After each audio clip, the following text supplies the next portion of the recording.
요즘 늘어난 세부담으로 고통을 호소하는 분들 많으실 겁니다. 저희 한국경제TV는 세금 포비아에 신음하는 한국을 주제로 특집 리포트를 준비했습니다. 오늘은 먼저 부동산 분야입니다.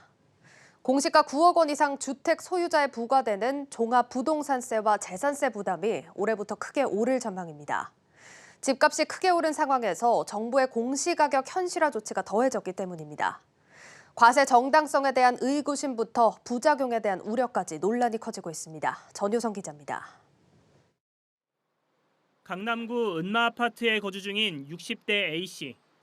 그는 지난해 종부세와 재산세를 합해 610만 원의 보유세를 냈지만 올해는 1,040만 원 정도의 세금을 내야 합니다.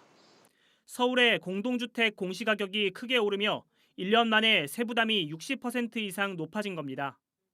최근 정부가 발표한 공시가격 인상안을 둘러싸고 이처럼 세금 폭탄 우려가 이어지고 있습니다.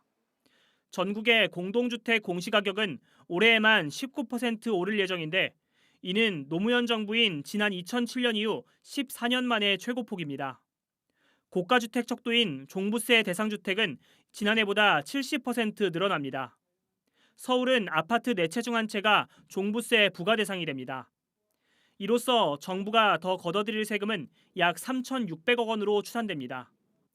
문제는 앞으로 수년간 보유세 부담이 더 늘어난다는 점입니다.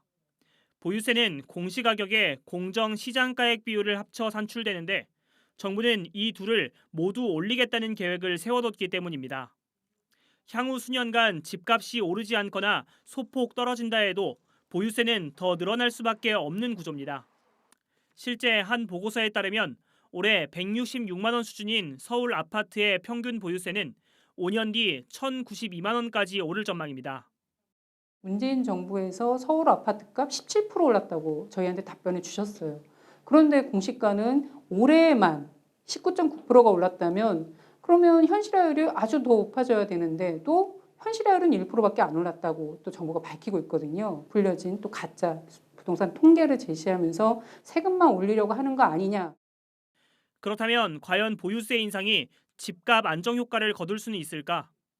상당수 전문가들은 늘어나는 세부담이 결국에는 임차인에게 전가될 것으로 내다보고 있습니다. 세금 부담으로 인해 다주택자가 집을 처분하기보다는 임대료를 높이는 방법으로 버티기에 들어갈 것이라는 분석입니다. 이렇게 되면 집값 안정 효과는커녕 실수요층인 전월세 임차인과 집 한 채뿐인 1주택자 부담만 키우는 셈입니다. 전월세 매물이 부족한 임대인 우위의 시장이 계속되는 한 이 같은 조세 전가 현상은 피하기 어려워 보입니다. 실제 지난 4년간 정부는 부동산 세금을 높이는 정책 기조를 꾸준히 이어왔지만 집값 안정 효과는 거두지 못한 바 있습니다. 실현됐는지 미실현됐는지를 기준으로 판단을 해야 되는데 실현 이익에 세금을 부담을 하는 거는 좋아요. 미실현된 이익에 대해서까지 이렇게 높여버리면 결국은 임차인들이든 사용자에 대해서 돈을 받아서 결국 본인이 세금을 납부를 해야 되는 구조가 돼버리거든요. 서울 아파트 평균 가격 10억 원 시대. 내 집 마련도 어려워졌지만 내 집을 갖고 있는 것도 그에 못지않게 어렵게 됐습니다. 한국경제TV 전유성입니다.